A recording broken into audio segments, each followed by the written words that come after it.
I can be arrested if you want. Don't put your hands in my face. I can be arrested if you want. Put your hands in my face. What's your face?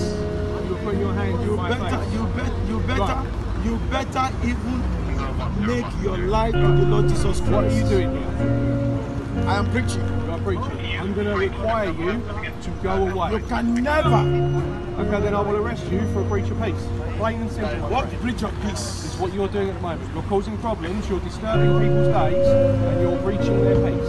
Okay, so for that to be dealt with, if you won't go away voluntarily, I will have to arrest you. I will not go away because I need to tell them the truth. Because Jesus is the only way, the truth. Jesus is the only way, the truth, and the life. I appreciate and that. Nobody. But nobody wants to listen to that. They want you to go away. Oh, you don't want to listen to that. You will listen when you are dead. You will listen when you are dead. You will listen.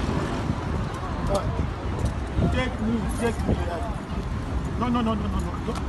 Don't take my Bible away. Don't take my Bible away. Don't take my Bible. I gave you the simple option. Don't take my Bible away. No, We're not taking it away. Before that, sir. Okay, no problem. Thank you. Whatever you like, you can even do.